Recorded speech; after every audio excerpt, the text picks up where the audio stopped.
মেয়েটি পৃথিবীর সবচেয়ে বড় হ্যাকার হতে চায়, কিন্তু এই হ্যাকিংয়ের চক্করে একদিন সে এমন একটি ভুল করে বসে যার কারণে কোনো অপরাধ না করেও মুহূর্তের মধ্যেই তাকে নাম লেখাতে হয় পুলিশের মোস্ট ওয়ান্টেড লিস্টে। কি এমন হয়েছিল তার সাথে সেটা জানতে নিয়ে এলাম 2022 সালে রিলিজ হওয়া দি টেকওভার মুভির এক্সপ্লেনেশন। মুভিটা হ্যাকিং রিলেটেড হওয়ার কারণে প্রতিটা মুহূর্ত তোমাকে খুব মনোযোগ দিয়ে দেখতে হবে। তো আশা করছি তুমি ভিডিওর শুরু থেকে শেষ পর্যন্ত আমার সাথেই থাকবে। তো আর পেঁচাল না বাড়িয়ে শুরু করা যাক আজকের মুভি এক্সপ্লেনেশন।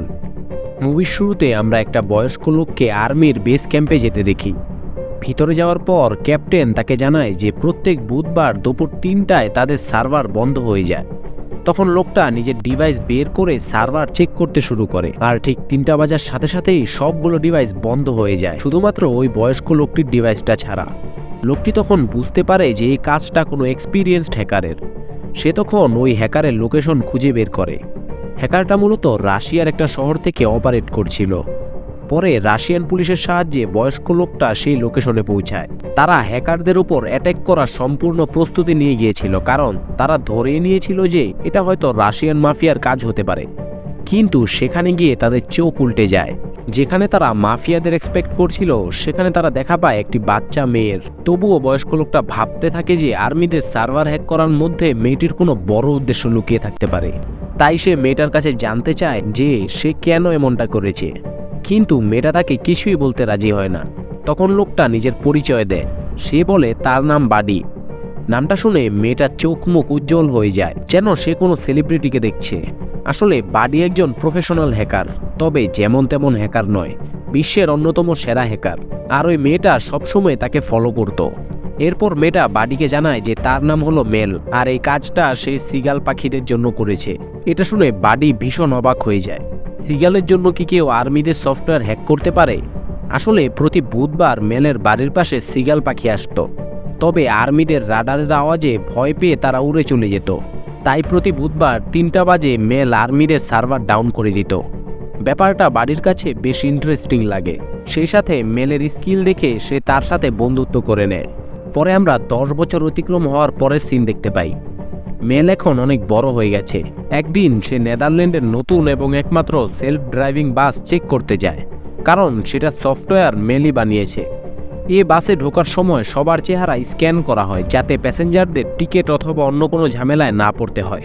তাই মেলও যখন বাসে ঢুকতে নেয় তখন তার ফেসও স্ক্যান করা হয়।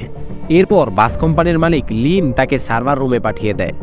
মেল সেখানে গিয়ে সার্ভার চেক করতে শুরু করে। সেখানে সে একটা পাইপলাইন সফটওয়্যার দেখতে পায়, যার মাধ্যমে সেই সার্ভার হ্যাক করে ইনফরমেশন লিক করে দেওয়ার কাজ চলছিল। মেল সেখানে তখন ট্রোজেন হর্স নামের একটা সফটওয়্যার ইনস্টল করে দেয়, যাতে কেউ আর কখনো এই সার্ভার হ্যাক না করতে পারে। এই ট্রোজেন হর্স সফটওয়্যারের নাম ভালোভাবে মনে রাখবেন, কারণ এটাকে ঘিরেই মুভিতে বড় একটা সাসপেন্স রয়েছে। যাই হোক, কাজ করার সময় মেলের এক বন্ধু তাকে কল করে। তাদের কথা থেকে বোঝা যায় যে মেল আজকে রাতে একটা ডেটে যাবে। তো বাসের কাজ শেষ করে মেল সেখান থেকে বাড়িতে চলে যায়, আর রাতে সে রেডি হয়ে ডেটের উদ্দেশ্যে চলে যায় টমের বাড়িতে। তাকে দেখে টম অনেক খুশি হয়ে যায়। এরপর তারা যখন ডিনারে বসে তখন মেল খেয়াল করে যে টম স্যুপের ভিতরে স্প্রিং রোল ডুবিয়ে খাচ্ছে। ব্যাপারটা মেলের অনেক আজব লাগে। আজব লাগারই কথা, স্যুপের ভিতরে স্প্রিং রোল কে ডুবিয়ে খায়? যাই হোক, সেখানে টম মেলকে জানায় যে সে এমন আরও অনেক আজব আজব খাবার আবিষ্কার করেছে যেগুলো খেতে বেশ ভালো। সে মেলকেও খেয়ে দেখার জন্য রিকোয়েস্ট করলে মেল কোনো একটা বাহানা দিয়ে সেখান থেকে বেরিয়ে চলে যায়। এই ঘটনার পর হয়তো সে কখনোই আর টমের সাথে দেখা করতে চাইবে না, কিন্তু তার জন্য যে কোন পরিস্থিতি অপেক্ষা করছে সে ব্যাপারে তার কোনো আইডিয়াই নেই। সেখান থেকে বাসায় যাওয়ার পর মেল তার বন্ধুদের সাথে মিলে একটি বড় কোম্পানির কম্পিউটারগুলো হ্যাক করে ফেলে, কারণ সেই কোম্পানিতে অনেক কালো টাকার লেনদেন চলছিল। সেদিন রাতেই হঠাৎ মেল লক্ষ্য করতে পায় যে তার বাড়িতে লুকিয়ে লুকিয়ে কে যেন ঢুকছে। মেল তখন বেশ ঘাবড়ে যায়, কারণ এত রাতে সেখানে কারো আসার কথা নয়। তাই সে কাজ বন্ধ করে আড়ালে গিয়ে লুকিয়ে পড়ে। আর কিছুক্ষণের মধ্যেই দুজন লোক তার রুমে ঢুকে তাকে খোঁজা শুরু করে। মেল দেখতে পায় তাদের কাছে মেলের একটা ছবি ছিল, কিন্তু এই লোকগুলোই বা কে এটা তো আর মেল জানে না। তাই সে খুব কৌশলে বাড়ি থেকে বেরিয়ে যায়। তখন সেই লোকগুলো সেটা বুঝতে পেয়ে মেলকে ধাওয়া করতে শুরু করে। তবে সৌভাগ্যবশত সে ওই লোকগুলোর হাত থেকে বেঁচে যায়। তখন লোকগুলো তাদের বস রজারকে ফোন করে ঘটনাটা জানালে রজার তার এক চাইনিজ বন্ধুকে ফোন করে কাজ শুরু করে দিতে বলে। সেই কাজটা মূলত কি এটা একটু পরে আমরা জানতে পারবো। এরপর সিন শিফট হলে আমরা দেখি যে মেল ওই লোকগুলোর বিরুদ্ধে কমপ্লেন করতে থানায় গেছে। সেখানে গিয়ে অনেকটা অপেক্ষা করার পর ক্রিস নামের একটা অফিসার তার সামনে আসে। মেল তাকে জানায় যে তার পিছনে দুজন লোক পড়ে আছে, কিন্তু কেন সেটা সে জানে না। ক্রিস তখন তাকে নানা রকম প্রশ্ন করলে সে সব উত্তর দেয়, তবে সে যে হ্যাকার সেটা সে অস্বীকার করে। এরই মাঝে ক্রিস একটা কাজের জন্য উঠে চলে যায়, আর তখনই সেই লোকগুলো থানায় চলে আসে যারা রাতে মেলকে ধাওয়া করেছিল। মেল সেটা আড়াল থেকে দেখে মনে করতে থাকে যে পুলিশও হয়তোবা সেই লোকগুলোর সাথে জড়িত, তাই সে ভয়ে সেখান থেকে পালিয়ে যায়। কিন্তু সে বুঝে উঠতে পারছিল না যে সে পালাবেটা কোথায়। এমন সময় সে নদীতে একটা বোট দেখে তার উপর উঠে যায় এবং অন্য একটা এরিয়ায় চলে যায়, কিন্তু সেখানেও পুলিশদের টহল দিতে দেখে মেল আর বোট থেকে বের হয় না। তখন সে কোনো উপায় না পেয়ে লুকানোর জন্য টমের বাড়িতে গিয়ে ওঠে, কারণ সে যদি আবারও বাড়িতে ফিরে যায় তাহলে ওই লোকগুলো তাকে ধরে ফেলবে। টম মেলকে হঠাৎ দেখে চমকে যায়। মেলের এই হঠাৎ তার বাড়িতে আসাটা টমের একটু আজব লাগে। পরে মেল টমকে জানায় যে তাকে দুজন লোক ধাওয়া করছে, আর এই জন্যই সে বেশি কিছু না চিন্তা করে টমের বাড়িতে চলে এসেছে।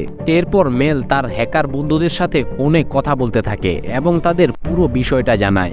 মেলের ধারণা ছিল যে গতরাতে তারা যে কোম্পানির সার্ভার হ্যাক করেছিল তারাই মূলত তাকে ধাওয়া করছে, কারণ তাদের জন্য সেই কোম্পানির অনেক বড় একটা লস হয়েছে। এরই মাঝে ওই লোকগুলো মেলকে খুঁজতে খুঁজতে সেখানেও পৌঁছে যায় আর বাইরে থেকে গুলি চালাতে শুরু করে। টম এসব দেখে খুব ভয় পেয়ে যায়। তখন মেল টমকে নিয়ে পিছনের দরজা দিয়ে পালিয়ে যেতে থাকে, কিন্তু লোকগুলো তাদের পেছন ছাড়ে না। মেল বুঝে উঠতে পারছিল না যে লোকগুলো তাকে সবখানেই কিভাবে খুঁজে ফেলছে। তখন মাথায় একটু জোর খাটাতেই সে বুঝতে পারে যে ওই লোকগুলো তার ফোনের লোকেশন ট্র্যাক করছে। তাই তৎক্ষণাৎ সে তার ফোনটা ভেঙে ফেলে এবং টমকে নিয়ে সেখান থেকে পালিয়ে যায়। এরপর দেখা যায় মেলরা দুজন একটা বারে আশ্রয় নিয়েছে। টম মেলকে জিজ্ঞাসা করে যে এসব কি হচ্ছে।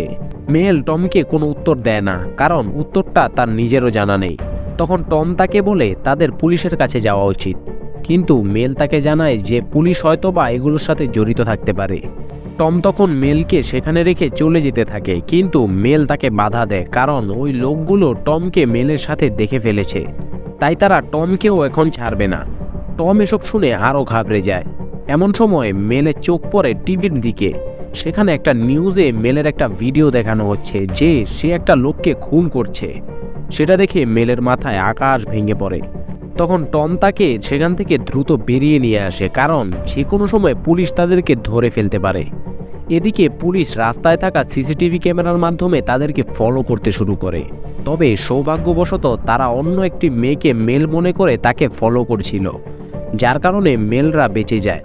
তখন টম মেলকে বন্ধ একটা গোডাউনে নিয়ে যায়। যেহেতু সেখানে কোনো লোকজন ছিল না সেহেতু তারা সেফ আছে। মেল টমকে জানায় যে সে খুনটা করেনি। যদিও ভিডিওর ভিতরে মেলের চেহারা স্পষ্ট বোঝা যাচ্ছিল, তবুও টম তাকে বিশ্বাস করে।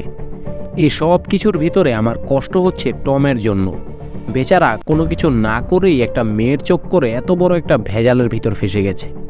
যাই হোক, এখন কথা হলো তারা কি করবে। পরে মেল তার এক বন্ধুকে ফোন করে সেই ভিডিওর ফেসটা ডিকোড করতে বলে, কারণ সে যেহেতু খুনটা করেনি তাহলে কোনো একটা ভিডিওতে তার ফেসটা বসানো হয়েছে। তখন মেলের বন্ধু তাকে বলে ফেস ডিকোড করা কোনো সহজ কথা নয়, এটা শুধু একজনের দ্বারাই সম্ভব, আর সেটা হচ্ছে বাডি। বাডি নামটা শুনে চিনতে পারছো তো?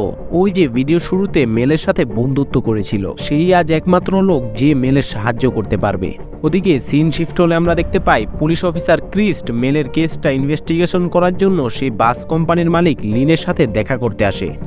তারা খোঁজ নিয়ে জানতে পেরেছিল যে ভিডিওতে যে লোকটা মেলের সাথে খুন হয়েছিল সেটা মূলত একজন হ্যাকার ছিল। তাই তারা এই ব্যাপারে লিনের সাথে জিজ্ঞাসাবাদ করতে আসে। লিন পরিষ্কারভাবে জানিয়ে দেয় যে সে তাদেরকে চিনে না। পরে ক্রিস তাকে আরও প্রশ্ন করতে চাইলে লিন মিটিংয়ের বাহানা দিয়ে পুলিশদের বের করিয়ে দেয়। অন্যদিকে টমের মোবাইলে একটা ফোন কল আসে। ওপাশ থেকে কেউ একজন বলছিল যে সে মেলের সাথে কথা বলতে চায়। পরে টম মেলকে ফোনটা দিলে মেল অনেক ঘাবড়ে ঘাবড়ে ফোনটা কানে ধরে। তখন একটা লোক মেলকে জানায় যে তার নাম হলো রজার, আর সে মেলের সাথে একটা ডিল করতে চায়। আর এটা শুনেই মেলের কেন জানি সন্দেহ হয়। এরপর লোকটা মেলের কাছ থেকে তার বানানো ট্রোজেন হর্স সফটওয়্যারের ইনস্ক্রিপশনটা চায়, যেন সে ওই বাসটার পুরো অ্যাক্সেস পায়, আর তার পরিবর্তে সে মেলকে এই পুরো ঝামেলা থেকে মুক্ত করে দেবে।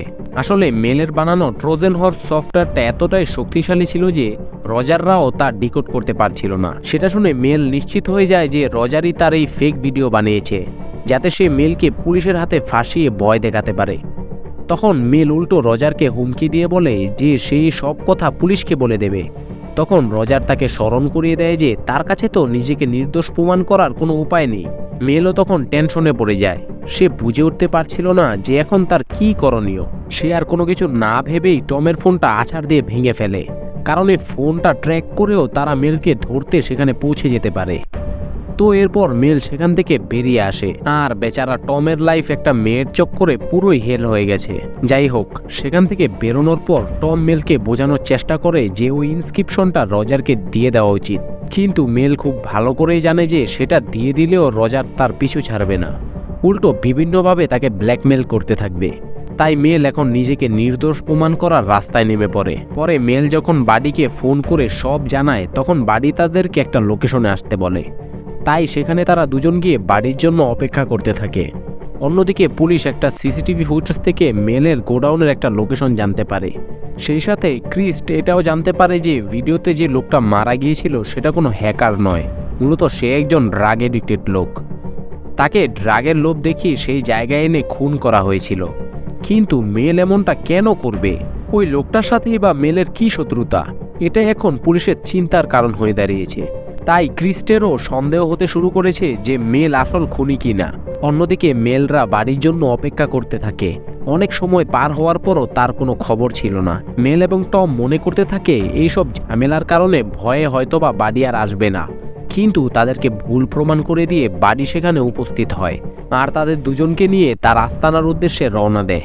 যাওয়ার পথে মেল বাড়িকে সবকিছু খুলে বলে। কথা বলতে বলতে তারা বাড়ির আস্তানায় পৌঁছে যায়, আর মেল গিয়ে সোজা কম্পিউটারের সামনে গিয়ে বসে পড়ে। এরপর মেল সেই কম্পিউটার সার্ভার সহ সব ডিটেলস বাডিকে দেখাতে থাকে, আর এরপর বাডি নিজের কাজে লেগে পড়ে। এই কয়েকদিনের মধ্যে টম এবং মেলের খুব ভালোই বন্ধুত্ব হয়ে গেছে। তারা দুজন বসে বসে গল্প করছিল, তখনই বাডি মেলকে ডাকে। মেল গিয়ে দেখে যে বাডি শাওমিং নামের একটা সফটওয়্যার কোম্পানি খুঁজে বের করেছে, যারা মূলত বিভিন্ন কোম্পানিতে সফটওয়্যার মেনটেন্যান্স সার্ভিস দেওয়ার পাশাপাশি ফেস স্ক্যানারও লাগিয়ে থাকে, ঠিক যেমনটা অটোমেটিক বাস কোম্পানিতে লাগানো হয়েছিল। তখন মেল একটু কনফিউজ হয়ে যায়, কারণ সে ভেবেছিল যে এগুলো তো রজার নামের এই গুন্ডাগুলোর কাজ, যারা কিনা সেই বাসের ডাটা চুরি করেছিল। তখন বাডি তাকে জানায় যে ওই হ্যাকাররাও শাওমিং কোম্পানিরই লোক। সেটা শুনে মেল ভীষণ অবাক হয়, কেননা শাওমিং কোম্পানি কেনই নিজেদের বাসের ডাটা চুরি করতে যাবে? এসব প্রশ্নের মাঝখানে ফাঁস হয় এক ভয়ানক রহস্য। মূলত শাওমিং কোম্পানি সফটওয়্যার সার্ভিসের অজুহাতে যে কোনো কোম্পানির এমপ্লয়ি এবং কাস্টমারদের ডাটা চুরি করে নেওয়া হতো। ডাটা বলতে নাম, ঠিকানা, ব্যাংক ডিটেলস ইত্যাদি। এরপর সেগুলো ব্ল্যাক মার্কেটে বিক্রি করে তারা মোটা অঙ্কের টাকা হাতায়। আর এত সব ডিটেলস দিয়ে পরবর্তীতে কি ঘটতে পারে সেগুলো তো আপনারা বুঝতেই পারছেন। এই ডাটাগুলো ব্যবহার করে যাকে খুশি তাকে ব্ল্যাকমেল করা সম্ভব, যেমনটা মেলের ক্ষেত্রে হয়েছে। আবার কারো ব্যাংক অ্যাকাউন্ট পুরো খালি করে দেওয়া সম্ভব। তবে এবার যেহেতু মেলের ট্রোজান হর্স সফটওয়্যারটার কারণে তাদের প্ল্যান ফেল হয়েছে, এর জন্যই মূলত তারা সবাই মেলের পিছনে পড়েছে। এসব শুনে মেল অনেক টেনশনে পড়ে যায়। তবে এর থেকে বড় টেনশন হচ্ছে যে সে বিপদ থেকে বাঁচবে কিভাবে। তখন বাড়ি তাকে আশ্বাস দেয় যে সে তার সাহায্য করবে। এটা শুনে মেল একটু স্বস্তির নিঃশ্বাস ফেললে বিপদ তো আর সেখানেই শেষ নয়। যাই হোক, এরপর মেল ক্রিসকে ফোন করে পুরো বিষয়টা জানায়।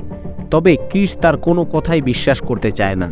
সে কথার ফাঁকে ফাঁকে মেলের লোকেশন ট্র্যাক করার চেষ্টা করতে থাকে, আর সে কথা দেয় যে যদি মেল সারেন্ডার করে দেয় তাহলে সে তার সাহায্য করতে পারবে। কিন্তু মেল এটাতে রাজি হয় না।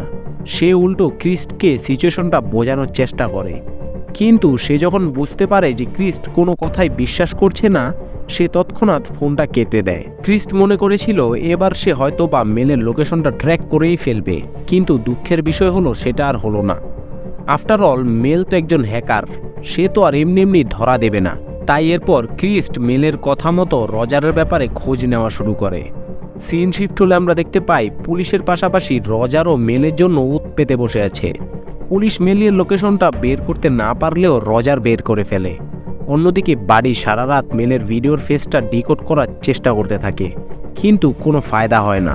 এমন সময় মেলের মনে পড়ে বাসে থাকা সেই স্ক্যানারটার কথা, সে বুঝতে পারে যে ওই স্ক্যানারটার মাধ্যমে শাওমিং কোম্পানি তার ফেসটা পেয়েছে, আর যার কারণে ওই ভিডিওটার ভিতরে মেলের ফেসটা এত নিখুঁতভাবে বোঝা যাচ্ছে।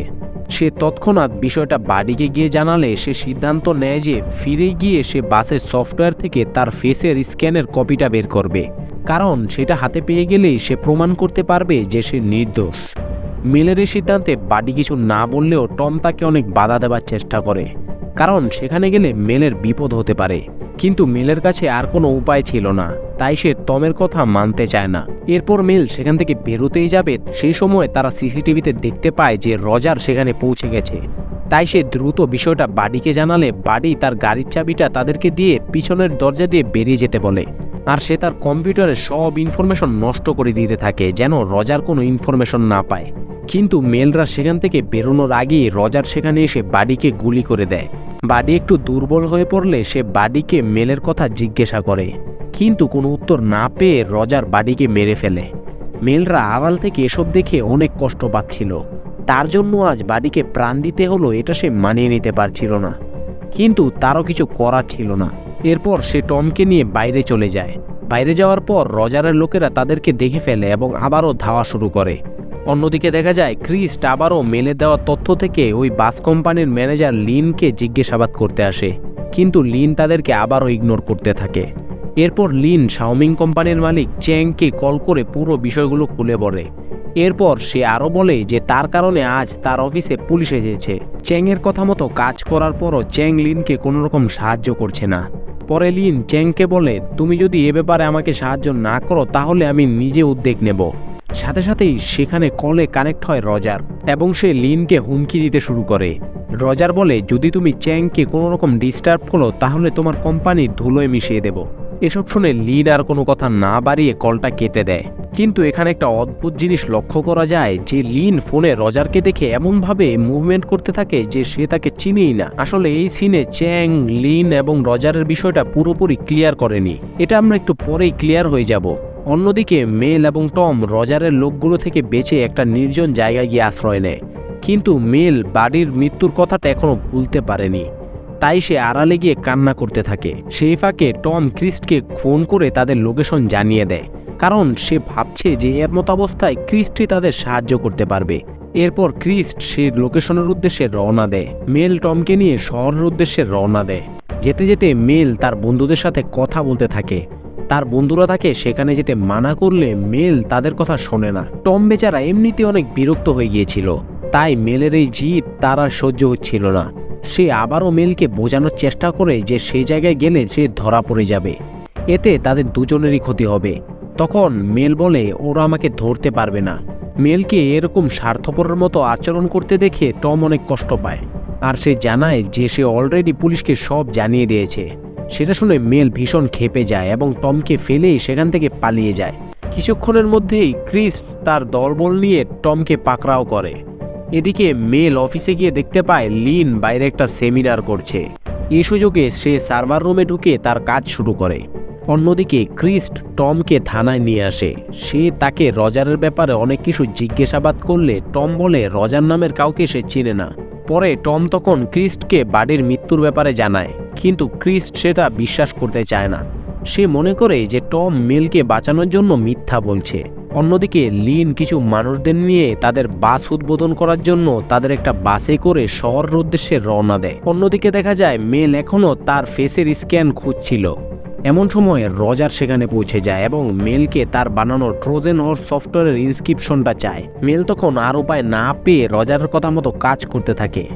কিন্তু এখানে একটা টুইস্ট আছে, মেল রজারের কথা মতো না বরং নিজের মতোই কাজ করছিল, আর সে সুযোগ বুঝে সার্ভার লক করে সেখান থেকে পালিয়ে যায়। তবে দুর্ভাগ্যবশত রজারের হাতে ধরাও পড়ে যায়। এরপর রজারের হাত থেকে পালানোর চেষ্টা করলে সে ধরা পড়ে পুলিশের হাতে। রজার তখন পুলিশকে দেখে সেখান থেকে পালিয়ে যেতে থাকে। এরপর রজার সার্ভার রুমে চলে যায় এবং গুলি করে সার্ভার ক্র্যাশ করে দেয়। সে সেখান থেকে পালানোর চেষ্টা করলে পুলিশ তাকে হাতে নাতে ধরে ফেলে। ততক্ষণে আবার টম থানা থেকে বেরিয়ে যায়, কারণ সে বুঝে গিয়েছিল যে প্রমাণ ছাড়া পুলিশ তার কোনো কথাই মানবে না। এরপর আমরা দেখতে পাই সার্ভার ক্র্যাশ হওয়ার কারণে লিনের বাসটা পুরোই আউট অফ কন্ট্রোল হয়ে গেছে। সে কোনোভাবেই সেটা সামলাতে পারছিল না। বাস ভর্তি এতগুলো লোক নিয়ে সে মৃত্যুর মুখে পড়ে যাচ্ছে। তখনই লিন রিয়েলাইজ করতে পারে যে চ্যাংয়ের কথায় কাজ করা তার মোটেও ঠিক হয়নি। তার কথাই সে স্ক্যানারটা লাগাতে গিয়ে অবশেষে এত বড় বিপদে পড়ল। আসলে চ্যাংয়ের যে খারাপ উদ্দেশ্য ছিল এটা তো লিন জানতো না, এজন্যই মূলত সে রজারকেও চিনত না। ওইদিকে ক্রিস্ট মেলের অনুরোধে সার্ভার রুমে গিয়ে দেখে যে সব নষ্ট হয়ে পড়ে আছে। তাই মেল নিজের ল্যাপটপ এনে তার বন্ধুদের সাথে মিলে বাসের যাত্রীদের বাঁচানোর চেষ্টা করতে থাকে, কারণ ততক্ষণে মেল বাসের ব্যাপারে জেনে গিয়েছিল। মেল তাদের বন্ধুদের সাথে কথা বলতে বলতে টম তাদের কলে কানেক্ট হয়। সে তখন ওই বাসের বেশ কাছাকাছিই ছিল, তাই মেল তাকে ওই বাসের কাছে গিয়ে সেটার ভিতরে ঢুকতে বলে, কারণ বাসের সাথে যদি মেলরা কোনোভাবে কানেক্ট হতে পারে তাহলে তাদের কাজ সহজ হয়ে যাবে। এরই মাঝে পুলিশের একটা টিম রাস্তায় নেমে পড়ে বাসটা আটকানোর জন্য। সেখানে গিয়ে তারা দেখে নদীর উপরের ব্রিজটা হঠাৎ উঠে যাচ্ছে। সেটা দেখে পুলিশরা অবাক হয়ে যায়। আসলে সেটা একটা অটোমেটিক ব্রিজ ছিল, যেটা সফটওয়্যারের মাধ্যমে ওঠানামা করত। আর চ্যাংই ওই ব্রিজটা উপরে উঠিয়েছে, কারণ সে চায় বাসটা যেন পানিতে পড়ে নষ্ট হয়ে যাক, কারণ ওই বাসটা যদি পুলিশের হাতে ধরা পড়ে যায় তাহলে তার বিরুদ্ধে প্রমাণ পেয়ে যাবে। তাই তার কাছে ওই মানুষগুলোর জীবনের চেয়েও নিজের সেফটিটা বেশি জরুরি। এদিকে টম ততক্ষণে বাসটার কাছাকাছি পৌঁছে যায়, কিন্তু বাসটা এত এলোমেলোভাবে চলছিল যে টম কোনো মতেই বাসের ভিতরে যেতে পারছিল না। তবুও সে অনেক কষ্ট করে গাড়িটা বাসের সামনে বাজিয়ে সে ছাদ দিয়ে ভিতরে ঢুকে যায়। এরপর মেলের কথা মতো টম গাড়িতে থাকা একটা প্লাগ বাসে কানেক্ট করে দেয়। পুলিশের ব্যারিকেড ভেঙে বাসটা নদীর খুব কাছাকাছি চলে এসেছিল, তবে দুর্ঘটনা ঘটার আগে মেল বাসের সার্ভারটা হ্যাক করে বাসটাকে থামিয়ে দেয়, আর তারপর পুলিশ গিয়ে সবাইকে উদ্ধার করে। এরপর মেল ক্রিস্টকে তার ফেসের স্ক্যানটা বের করিয়ে দেখায় এবং এটাও দেখিয়ে দেয় যে কিভাবে ফেসটা ভিডিওতে কাট করে বসানো হয়েছিল। তাই অবশেষে মেল নির্দোষ প্রমাণিত হয়। এর কিছুদিন পরই মেল আর টম একটা কফি শপে বসেছিল। তখন তার কাছে বাডির অ্যাকাউন্ট থেকে একটা মেসেজ আসে। মেসেজটা ওপেন করার সাথে সাথেই সে একটা ভিডিও দেখতে পায়, যেটা বাডি মেলের জন্য রেখে গিয়েছিল। ভিডিওটা থেকে জানা যায় যে বাডি তার জীবনের আয় করা সব টাকা মেলের জন্য রেখে গিয়েছে, যাতে মেল তার পরবর্তী জীবনটা ডিপ্রেশন এবং কষ্টমুক্ত কাটাতে পারে। এরপর মেল এসব দেখে অনেক ইমোশনাল হয়ে পড়ে। মেল আর টম তাদের স্বপ্ন পূরণের যাত্রা শুরু করে, আর এখানেই তাদের হ্যাকিংয়ের জার্নিটির সমাপ্তি ঘটে। তো বন্ধুরা, ভিডিওটি ভালো লাগলে অবশ্যই একটা লাইক করে দেবেন, আর এমন নতুন নতুন মুভি এক্সপ্লেনেশন পেতে আমার চ্যানেলটি সাবস্ক্রাইব করে বেল আইকনটি অন করে দিন। তো দেখা হবে পরবর্তী ভিডিওতে। ভালো থাকবেন, সুস্থ থাকবেন, আল্লাহ হাফেজ।